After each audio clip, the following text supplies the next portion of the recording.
As the 2026-2027 footballing season is yet to kick off in just under a month, I talk about my predictions and where I think most Premier League clubs should be finishing with inside this Premier League season. Please remember to like, subscribe, and leave a comment as it really helps the growth of the channel. As a lot of Premier League clubs haven't finished in the transfer market, there can become a lot of changes between which club finishes where. Hull City 20th. Hull City surprised a lot of people by getting promoted last season. Their squad wasn't really that good in the Championship, yet they seemed to find a way into the playoff picture and got promoted via it. Hull will have to buy big this summer to escape relegation. However, as their team looks now, it looks a bit of a hopeless task. There is talks about Ilkay Gundogan moving to Hull, but I doubt that will turn into much. 19th, Ipswich Town. Bookies will have Ipswich getting relegated this season, and fair play to them. Their squad doesn't seem strong enough, and their recruitment budget is nowhere near good enough to sustain Premier League football. Portman Road will have to turn into a fortress this season to have any chance of Ipswich surviving. However, I doubt it. The recruitment budget is not good enough, and yeah, there's not much hope for Ipswich, to be honest with you. 18th, the surprise package Brentford. I believe Brentford were heavily reliant on players that weren't really up to standard. Their striker scored a lot of goals last season, but it was kind of forced down to them. I have a feeling they will collapse this season, and there's not much coming back from them. I understand that this is a prize package. However, I do believe that Brentford are due a relegation this season. I think they'll lose a lot of key players at the end of the transfer window as people try to panic buy it. They'll gain a lot of money. 17th, Coventry City. I think Frank Lampard will install a level of stability with inside Coventry in the Premier League season. I don't think they'll take the world by storm, but they will have a strong results record.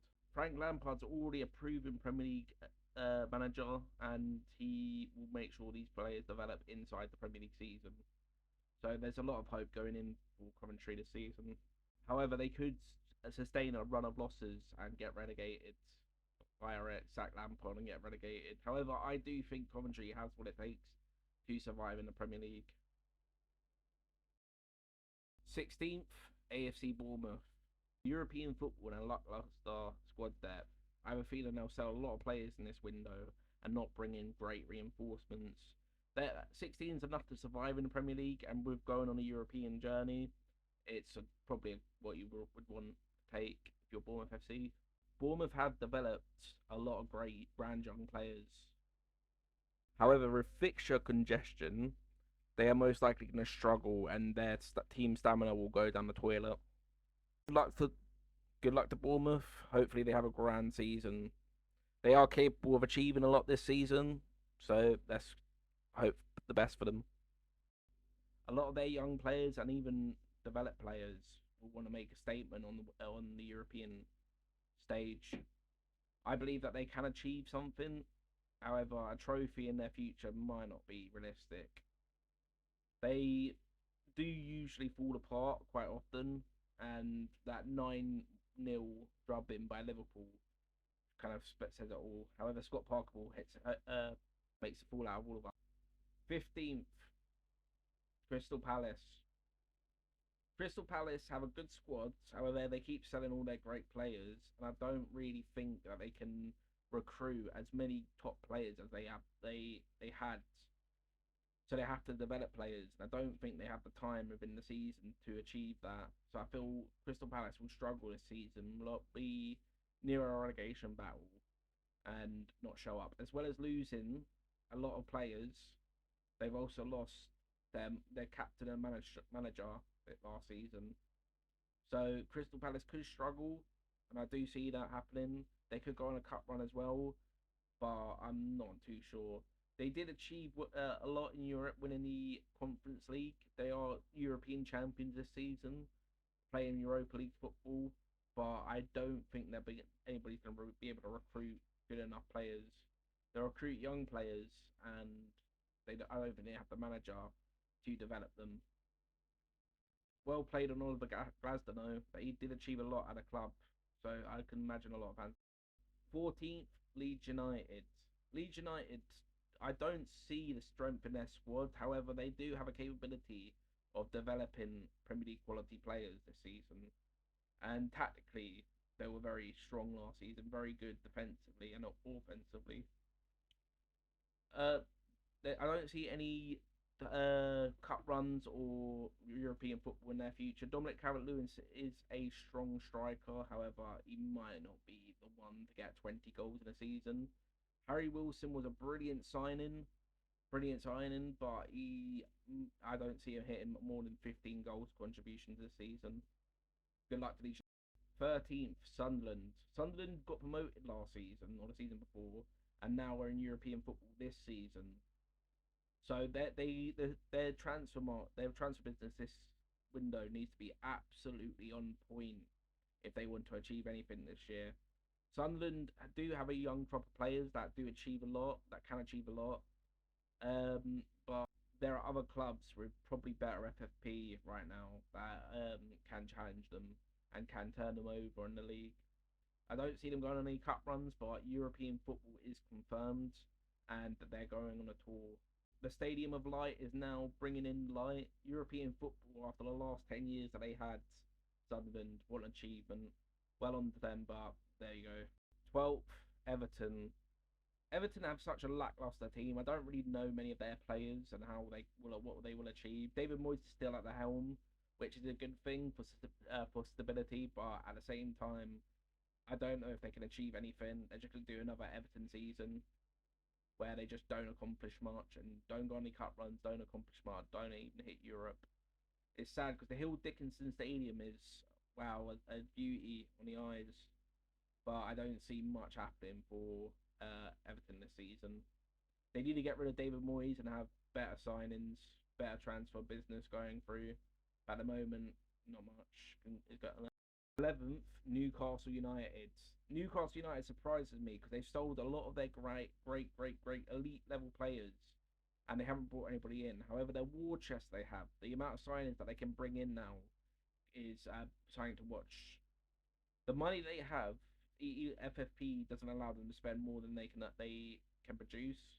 However, they can probably sign a few wonder kids at the moment and develop them into great players. Their pre-loss tax right now is struggling in the 70 mils, but they've sold a lot of players, so I can imagine they will produce a lot of money. 10th, Nottingham Forest. Nottingham Forest got knocked out of Europe by Aston Villa last season. However, I don't think that they are a bad squad. I think like there's a lot of potential in the squad. With a lot of decent signings in this window, they can easily finish mid-table. I have a lot of hope for this Nottingham Forest side, as I don't want to see them get relegated. They're a big English club, historic English club, and I'd like to see them establish themselves fully as a Premier League team. A lot of their players that they signed a few years ago that were wonder kids are now coming into their full potential. I think that they will start dominating the league at certain match types. I think at home they'll become a fortress again, and that they might achieve European football, but not by league, by cup. Hopefully so.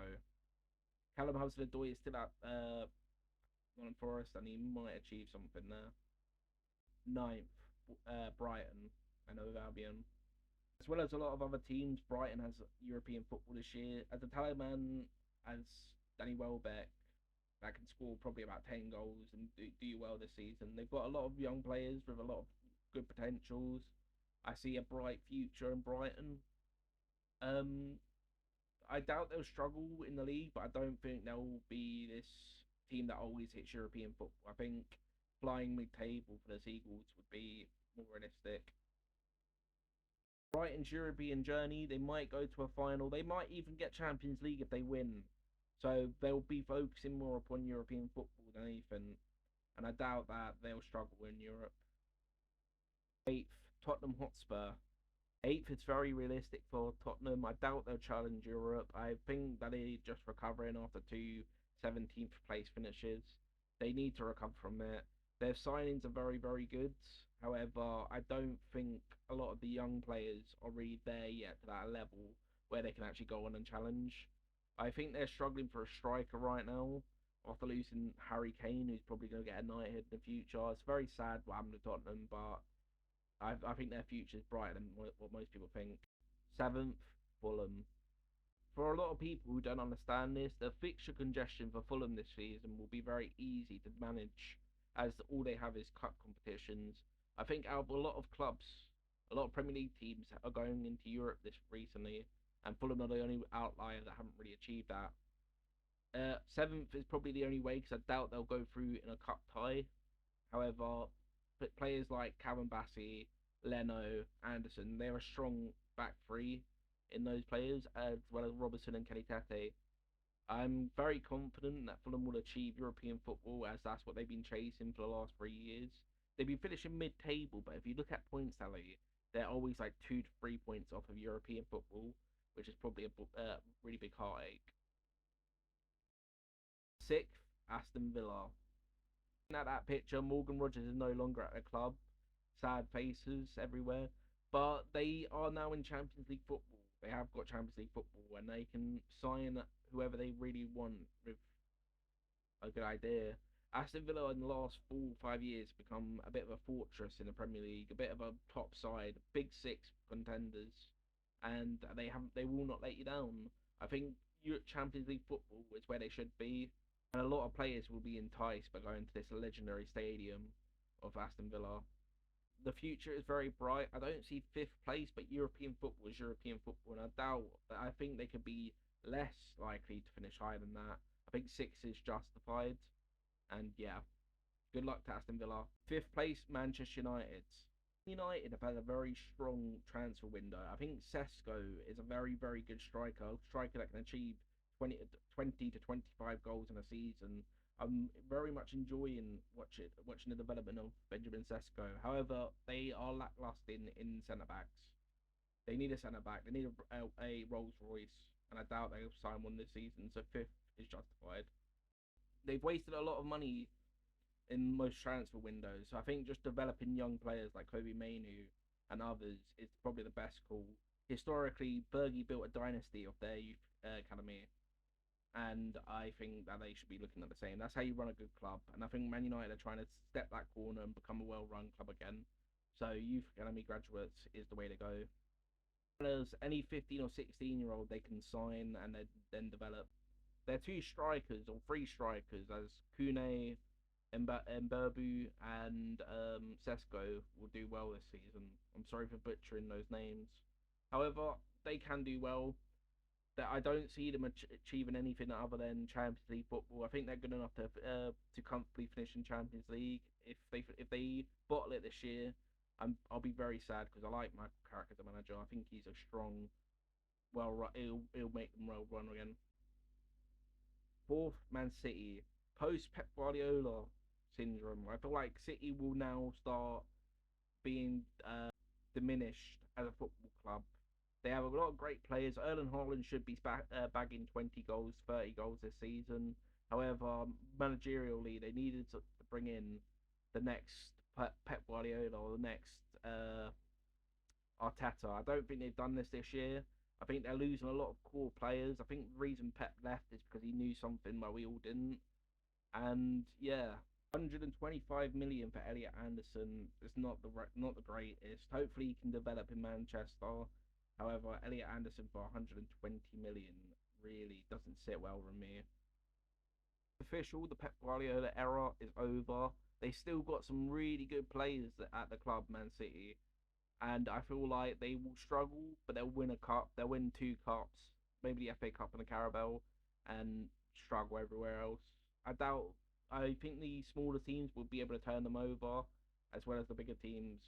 It was a real enjoyment to see this era of Man City after growing up seeing Man United just dominate.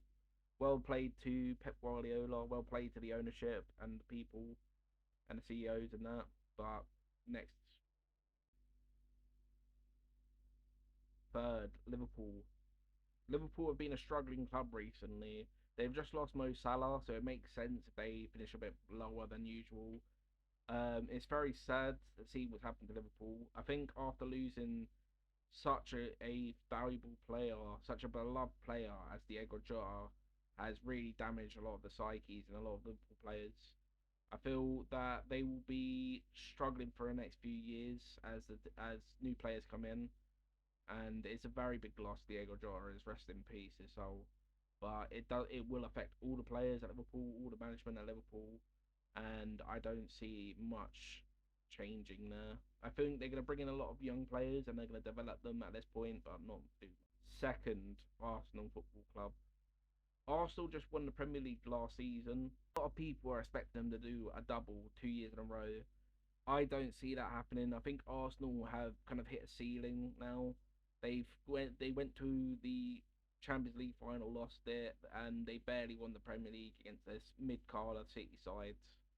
Um, Arsenal's recruitment, they never sign a striker like a top striker, 20 goal per season striker in the Prem. It's very disappointing, as someone like Sesko would probably achieve that for them. And Arsenal will challenge for the Premier League, but they'll fall very short. I think they're defensively strong, but offensively weak. They're not. They create a lot of chances. However, I doubt they'll put a lot of them away. Like I said, their weak spot is their striker. They've just lost Trossard, who was, as Arsenal fans say, the a clutch player that scored got in very important goals in very important times. They really do need to find that wonder kid to play up top for them, because right now, Gokares can probably score about 20 goals in all competitions next season, probably 20 plus, but it's not good enough. He'll score a hat trick and then score a brace and then be quiet for the rest of the season. It's not. He's not one of those players that scores every game or crucial goals. He's a player that scores free when you're dominating teams, when you've already pretty much won the game. He just stat pads, and so that's why Gokares does not really look fondly in my opinion. But however, the Arsenal team might find someone that can do good by them. May I ask you please to take this time to leave a like, subscribe, and even a comment. It will really help the benefit of the channel, and it needs it. Thank you very much. First, Chelsea. People might not expect Chelsea to finish first. However, Alonso played a 3-4-3 at Bayer Leverkusen and went undefeated. I fear Xavi Alonso this season, as he can achieve. He probably was the Pep Guardiola replacement that City needed. However, Chelsea got their hands on him, and their midfield. If you play a 3-4-3, they got Enzo in midfield. They got, I forget the other guy, Cancelo, and these two at Cam. Rodgers and Palmer at Cam. That is a very, very scary team. They might be missing a striker, but I think Jackson will actually achieve something out there. Morgan Rogers was probably my number one signing this summer, as he basically fixed Chelsea. He does a lot for the club. He's already experienced and he has a bright future. And he's 23. The future at Chelsea Football Club is really good now, because they've got two young attacking midfielders who will probably stay there for the next 5 years.